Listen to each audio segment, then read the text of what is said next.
you would, go ahead and turn in your Bibles to Hebrews chapter 10. Hebrews chapter 10. It's good to see everyone out this morning. It's good to sing songs of praises to God, especially that first song that we sung. That's one of my favorite hymns that we sing. I just love the thought of singing praises to the King, our King. The King that we have pledged ourselves to, and just songs that are really dedicated to just praise and awe. I love those songs, so I appreciate some of the songs that were led so far this morning. Like I said, if you want to turn to Hebrews chapter 10, we're going to read a passage from Hebrews chapter 10 in just a moment. But first, I just want to share with you a story. Well, share with you more of a long-winded complaint from a preacher on Facebook one day. He just kind of titled it at the beginning, "How many times do you have to go to sporting events?" One preacher finally gave it up, and this is what he had to say. "Football in the fall, basketball in the winter, baseball in the spring and summer. This preacher has been an avid sports fan his whole life, but I've had it. I quit this sports business once and for all. You can't get me near one of those places again. You want to know why? Every time I went, they asked me for money. The people with whom I had sit didn't seem very friendly. The seats were too hard and just not at all comfortable. They were quite ugly, to say the least. I went to so many games, but the coach never came in to call on me once or to talk to me. The referee made decisions that I just could not agree with. I also suspect that I was sitting with some hypocrites. They only came to see their friends and what others were wearing rather than to see the game. Some games went into overtime, and I was late getting home. In fact, I was late getting to dinner. The band played some numbers that I had never heard before. It seems that the games are scheduled always when I want to do other things, and I was taken to so many games by my parents when I was growing up. I don't want to take my children to any games because I want them to choose for themselves what sport they like best. So, for all those reasons, I am done." When thinking about some of those things, does that at all sound familiar to you? Unfortunately, I think that there are many Christians that have this kind of attitude when it comes to just the assembly and assembling together, as we're about to read the command in Hebrews chapter 10. This is just going to be, just letting you know from the outset, a very basic lesson, just a foundational lesson on a question that sometimes comes up more often than it should come up by Christians, which is just very simply, do I really have to be at every service? Is every service really that important? We can talk about deeper things, and I think there's room for that and time for that. This is just going to be more of a fundamental lesson going along, just trying to answer that question. The article in the bulletin this morning does get a little bit deeper, but as I said, this is just to answer just hopefully that very basic question of, is it really that important to be at every single service? What am I really supposed to be doing? Am I really required? Well, first of all, if you want to turn to Hebrews chapter 10, if you're not there already, in verse 23 it says, "Let us hold fast the confession of our hope without wavering, for he who promised is faithful. And let us consider how to stimulate one another to love and good deeds, not forsaking our own assembling together, as is the habit of some, but encouraging one another, and all the more as you see the day drawing near." Now let me just say, there is more commands in these three verses that we just read than just the one that we're focusing on here, which is the forsaking part. There are a few other commands, and each of them are just as important to follow. The reason we're starting with this is because a lot of times it seems like this is one of the biggest hang-ups. And really, if we're not coming to the service, if we're not coming together in the first place, the rest of these things, well, clearly they're just not going to happen. So this is kind of the most foundational that you can get. But I just want to make clear that it's not like this is vague language when you just read through this. I mean, we're all reading from some English translation. We understand what the Hebrew writer is trying to make clear here. This is not supposed to be happening within churches of Christ. This is not supposed to be done by Christians, those who have been sanctified, set apart, those who are disciples, followers, students. They're not going to be forsaking the assemblies. And in fact, this is written as a command in Hebrews chapter 10.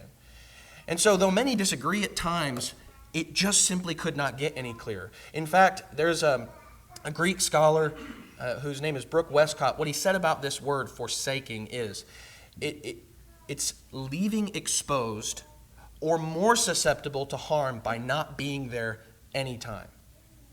Let me just read that one more time. It is definitionally leaving exposed or more susceptible to harm by not being there anytime. So when we read this verse in Hebrews chapter 10, does this only mean that the Hebrew writer is talking about people that are just simply never coming back? No. It certainly can apply to them, but there's an even more foundational application to this. It is the Christians that decide, well, I don't feel like it today, maybe.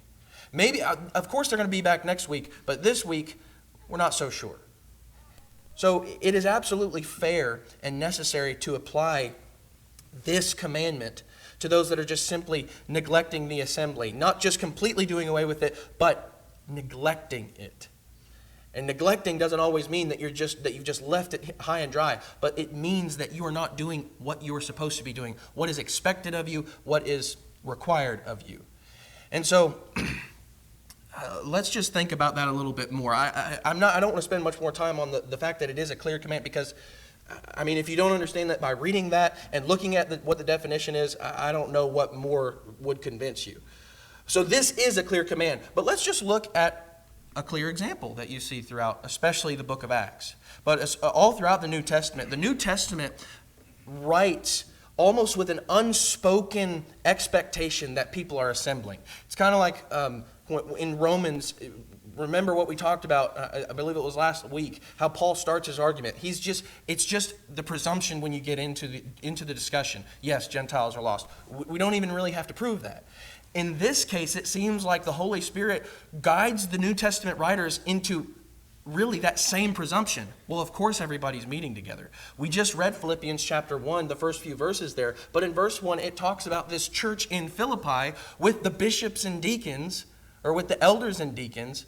Now, if there are elders and deacons, who are the elders and deacons over? Well, clearly, there's an assembly there. And it's just unspoken truth. I'm not saying it's unspoken across the board. We just looked at the command in Hebrews chapter 10. But I just want to make clear that it's not like this is vague even throughout. It is more assumed that people are going to be there. And clearly, we're not going to be neglecting. You see the same thing in passages like 1 Corinthians chapter 1 and verse 2. Much like Philippians 1, he writes to the church of God in Corinth. And so, especially, going back to 1 Corinthians chapter 1 actually, let's just look at a passage there.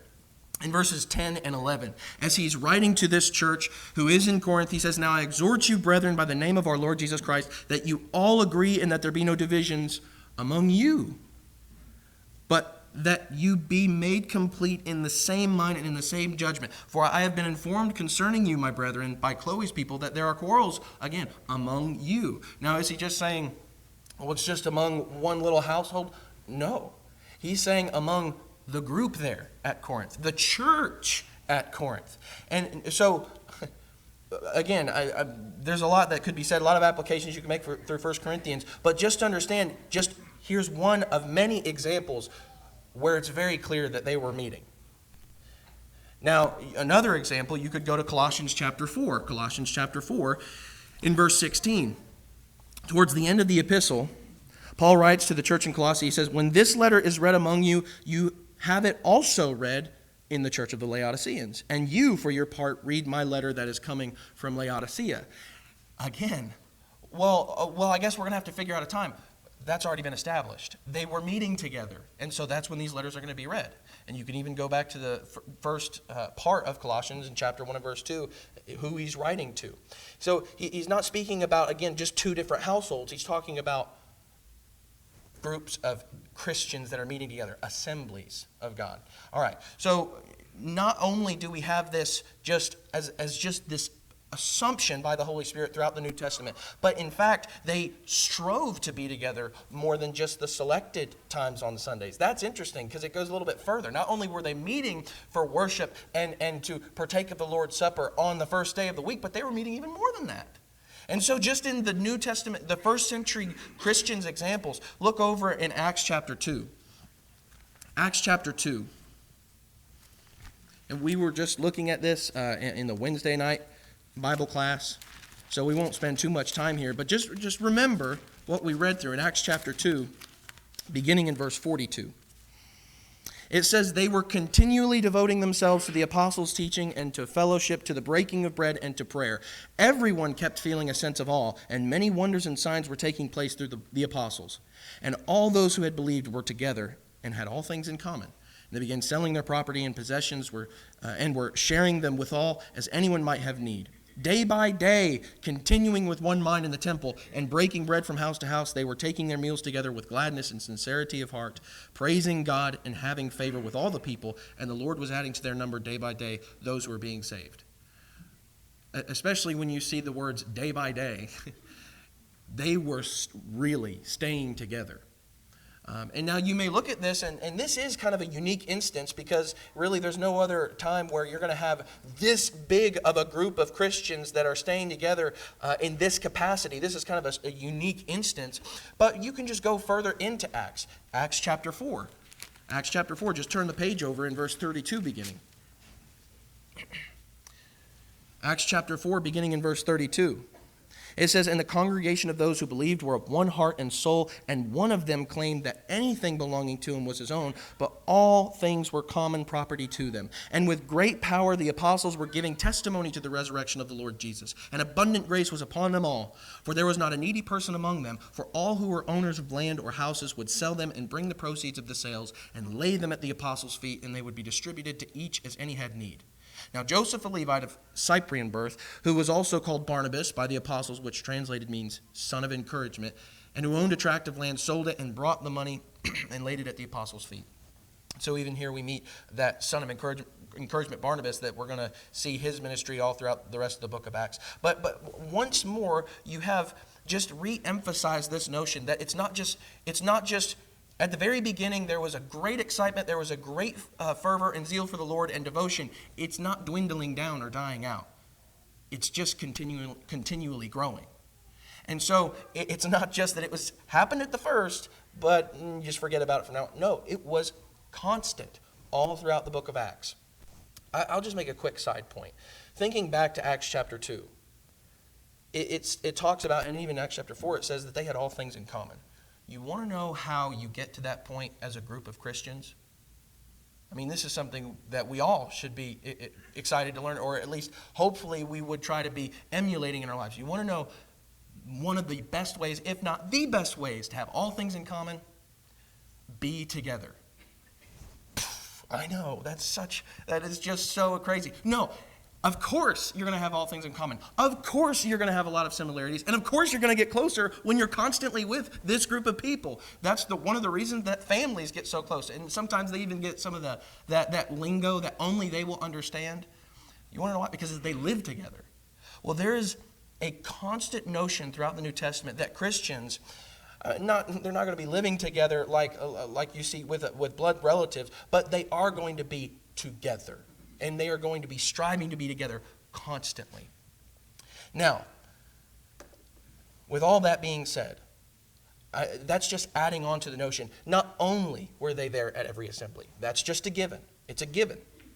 But they were trying to be together as much as possible. So we're just adding on to that. It just grows in devotion. It grows in application. It doesn't shrink. And so thinking about the assembly and the need to come together. When it talks about why they were coming together, you know what it doesn't say about the why? It does not say that they did so because they got great preaching every single time. You know that, right? If you don't, well, I really want to talk to you a little bit more. But we understand that. That's not going to happen every time. It also doesn't say that they came together because they got the same benefit every single meeting. They weren't, not every single time that they came together were they just inspired the same way that they were the last time. Or maybe they just weren't uplifted or encouraged the same way that they were last time. Maybe they just didn't have that light bulb moment during the Bible study this time. Well, it doesn't say that that's the reason that they came together, because I was promised that I was going to learn something new that I had not learned before. Also, it doesn't say that they came together because they just always felt like that day was a good day to meet together. No, they met together because, one, that was what was commanded of them, that was what was required of them, and they desired to be together. I think that maybe for some people that say they're Christians, just these two first main points here is hard enough. because people don't want to act like it's a command, and people just want to forget that the word church literally does mean assembly. I mean, even in the word, it has this notion of coming together. Now, again, why did they do this? Because they were trying to please God. Because they wanted to worship Him and they were commanded to worship Him. They wanted to be with His people and they wanted to uplift each other. I just want to ask from the very beginning, because this is, again, just the foundational, very foundational teaching about coming together and the need to be with one another. How are we doing in those realms? Even if we are at least just maybe checking the boxes, we're fulfilling the command, right? We're coming, at least we're here. Again, I would just hearken you back to the article in the bulletin because it goes into a little bit more application. But just because you hear that doesn't mean you're coming here with the right attitude. Do you desire to be with the people of God? Are you trying to uplift them and fulfilling the rest of the commandments in Hebrews chapter 10, verses 23 through 25? Because those are important as well. So before we continue on, no matter what, the Bible is very clear about the command and the divine God's expectation to assemble. So with all that being said, I want to think about just a couple of applications. One, what are we showing if we decide that we're just not going to come? What are we showing when we forsake? Now let me just pause for a second. This is not to say that sometimes you're not going to be sick. This is not to say that every now and then that there's going to be some crazy fluke accident where you can't be with the brethren. I'm not talking about those extreme examples. What I am talking about are the individuals who start making this a habit. Maybe it's not even a habit, but they just decide they're going to forsake the assembly. That is the kind of person that I'm talking about. So, what are we showing when we neglect the assembly? What are we showing when we forsake it? Well, first of all, we're just showing very clearly that we don't care about Scripture. We are showing that we, even though something has been commanded of us, we're not willing to acknowledge it. That just plain and simple. There's no other way around it. If you see something so clearly in the Bible, in the text, that the Holy Spirit has guided men to write for us, the very Word of God, and you decide, I don't really want to do it. Well, clearly you don't care about His Word. And so that's just a given. Well, what are we showing to our brethren if we forsake the assembly? Kind of like the first point, we're showing that we don't care enough about them. Not only do we not care enough about God, but we don't care enough about our brethren to try and come and help them, even in the moments where maybe we just don't feel like it. Again, remember what it says in Hebrews chapter 10 in verses 23 through 25. It's not just about forsaking the assembly. It's also about encouraging one another, lifting one another up, stimulating one another to love and good works. This is a passage that everyone knows, and for good reason. Are we practicing it truly? Because we need to be. And when we decide that we're going to forsake the assembly, what is it that our brethren see in that? What do they notice when we are gone? Well, they know that maybe some of the things that were said, or maybe a comment that was made by me in the Bible class, I didn't really mean because I just don't care enough to be here when things just aren't going the way that I want them to be. Well, what does it show visitors? This is an interesting thought, just because, I'm not saying that we make decisions based upon the whims of unbelievers, but even Paul uses the perspective of potential visitors in 1 Corinthians chapter 14 and verse 23 to make a point about the assembly. We don't want somebody to come in and just be completely confused. And so what does he say? You guys need to think more about this and try to make sure that before the time comes, this is not going to even be an issue. And in the same way, we need to think about that. Maybe you have invited someone, a neighbor, someone from work. You've invited someone to come and be at the assembly. What are they going to see or notice when they actually come and I decide that I'm just not there, that I'm just not going to be there? Maybe it's not even something where it's like, oh, I wonder where he is. But you see on Facebook, well, I'm on vacation. And I don't think God's going to require me to have to spend my vacation at another assembly. Or I'm camping. Well, it's going to be a little bit too hard to go somewhere, so I'm just going to forget about it. What do people see in our examples? In our public example, and also just in our personal relationships with one another. Well, so I just want to think about that from the standpoint of we do communicate things by not just our words, but by our actions, or very simply, our inactivity. And when we decide that we're not going to come for a good reason, well, then we are showing something, and we are very much and very loudly telling people something from the brethren to God about how we feel about His Word and the relationship with Him and the relationship with His people. And we show that we aren't focused as much as God says He wants us to be on uplifting one another and encouraging one another. Now, again, I don't want to make it seem like if if you're sick that you're forsaking, or even if you're out of town. Sometimes you're out of town, but think about this. What if we decided here to put up a chart and it was just an attendance sheet? Now, there is actually an attendance sheet in the back where it kind of takes a tally of, well, who's here, so that way if someone's not here and nobody notices, well, we can see on the sheet, let's call them and make sure everything's okay. So it's not like with ill will that sheet is kind of filled in. But imagine for a moment that we were going to show a chart of your attendance and my attendance for everyone to see. What's interesting is I've actually done this before. I didn't preach this exact lesson, but I was preaching on kind of the same question, and I actually put up a chart of the attendance of the Bible class, the morning worship, and what followed after that. And let me tell you, it was pretty stark, the differences. I mean, you had a bunch of people. You had the majority of people there for Sunday morning worship. But I'll tell you what, the Bible class on Sunday, whew. And you talk about Wednesday nights, it's even harder. It's even more scarce. And so I'm not going to do that here because I don't even know how to do that. It would just be too hard. And honestly, I will say, as I go through this, I don't necessarily think that there's a huge problem of people just forsaking the assembly here at Lakeside. I think for the most part, we have a pretty good core group that tries to meet every chance we get. But just for the sake of argument, if your name was put up on the screen here, and it had every time that you were gone from the assembly, what if it didn't just say every time you were gone? What if it had the reason for why you were gone?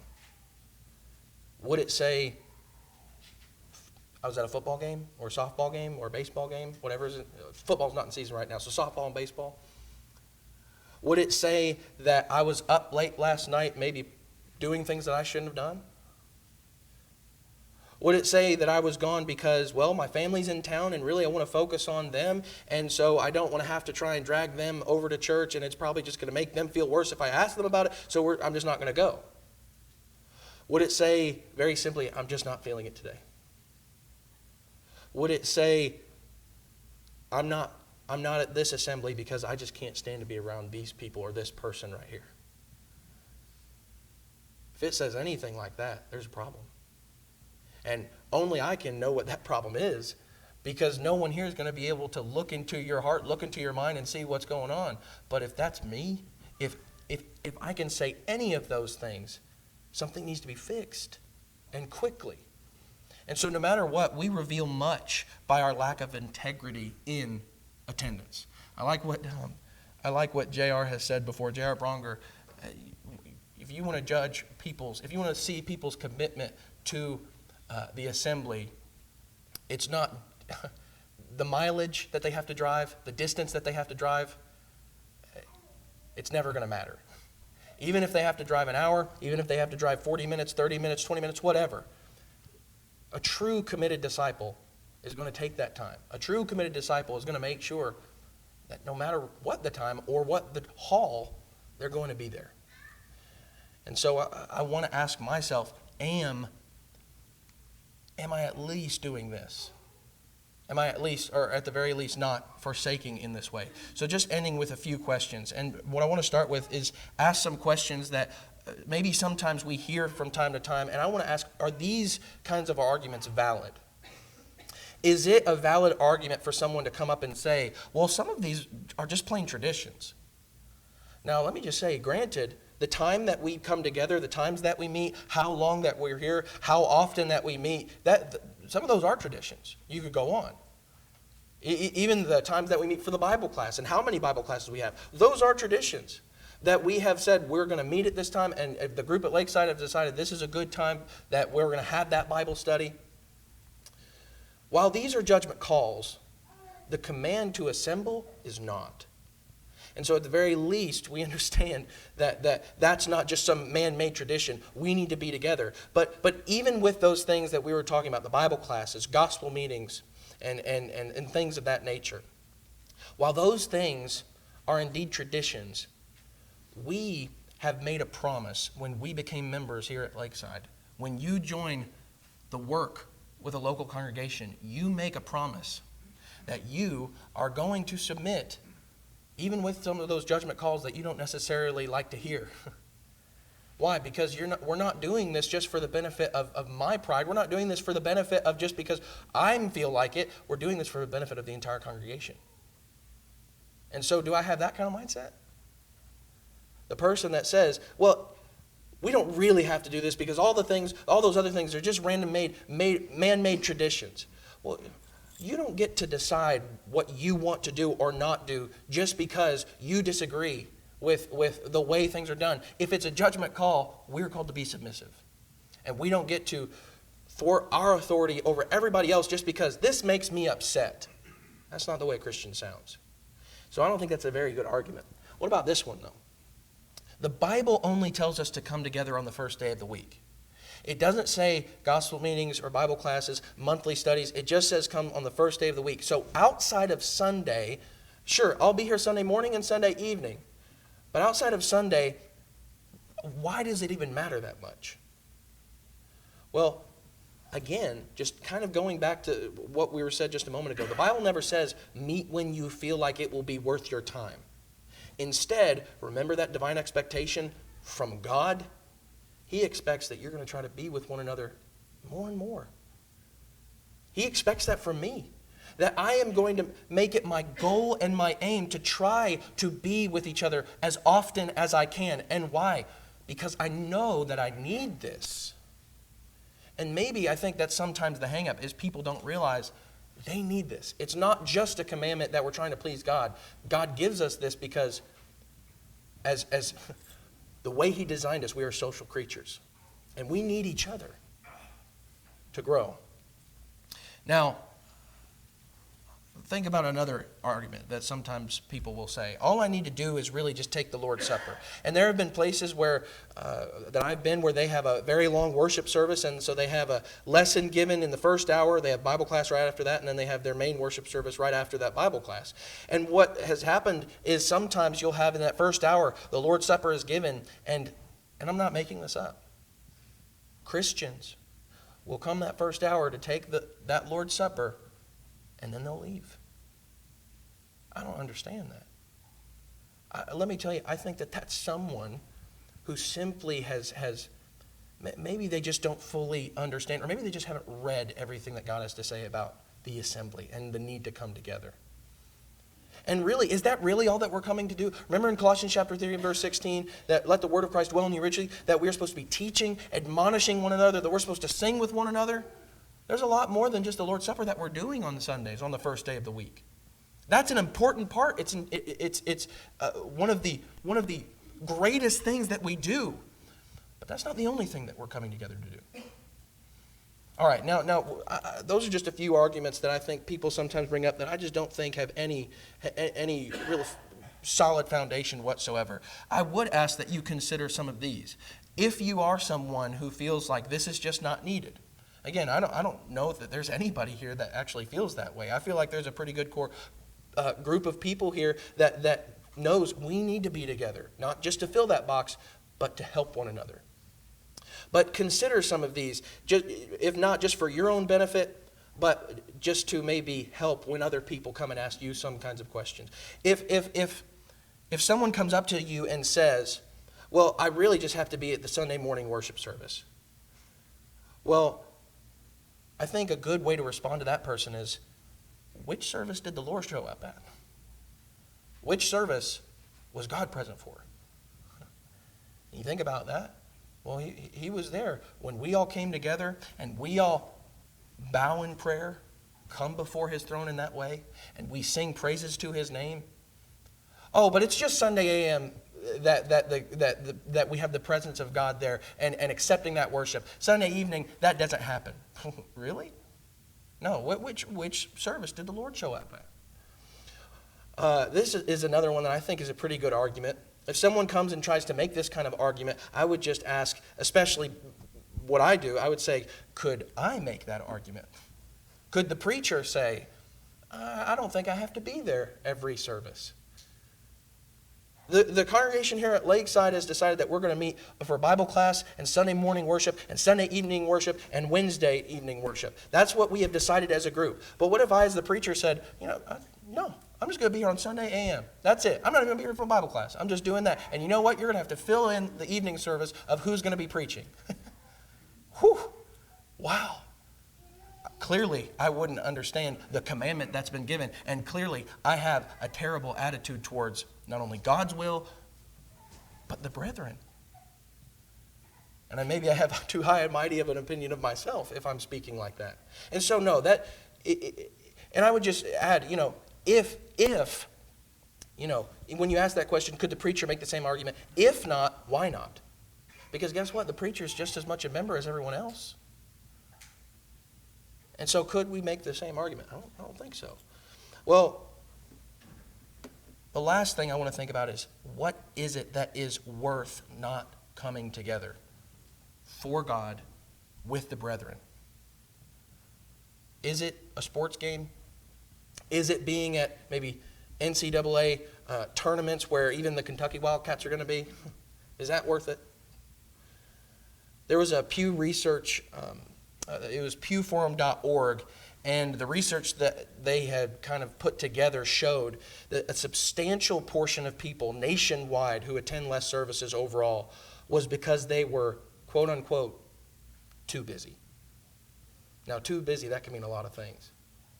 But what's interesting is, I remember there was a brother who was talking to someone about a Bible study and trying to get a Bible study, and what she said was, I don't have enough time to study. And you know what he said? He said the exact same thing back to her. He said, you don't have enough time to study the Bible. She understood what he was trying to say.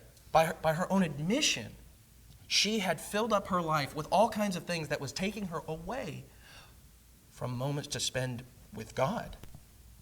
Are we doing that with the assembly? Are we filling up our schedules, and are we filling up our time so that way, even if we do show up, we're showing up with bad attitudes? I had to leave work early. I don't know, for me, that would be a plus. Well, not only did I have to leave work early, but I also had to get some things done at the house. And I'm not able to get those things done because of this stinking gospel meeting this week. Let me tell you, if you've come with that attitude, you also have missed the point of this command. Now, a proper focus, I think, is what it comes down to when we talk about the need to assemble together. What are we focused on the most? How have I been doing? Maybe I feel like I've just been letting things get in the way. Maybe I understand that maybe I've been letting things get in the way. If that's you, you can reassert yourself and your efforts to be here and redeem the time, as Paul says in Ephesians, making every opportunity to do God's will. Christian, you don't have to stay in a place where you feel like you're not doing this correctly. You can start changing your schedule, taking things out for Him and for the brethren. If you are not a Christian, I would say that this invitation is also very much for you, because we're not inviting you to a cause where we make half-hearted efforts to do what we call the most important work there is. There may be times where people fail, but we're not calling you to a group of people that just kind of give half effort and then just leave the rest to everybody else. No, what we're inviting you to is a cause where we are striving to endeavor, though we may fail at times, to, as much as possible, give our full attention and all of our energy to the Lord's work that He has for us. And that includes the work here. And so if you would like to be added to His kingdom and join the work of His kingdom here in this body of Christ at Lakeside, we would love nothing more than to help you in that endeavor. And so if you are subject to the invitation of Christ and we can help you in any way, please let your need be made known as we stand and as we sing.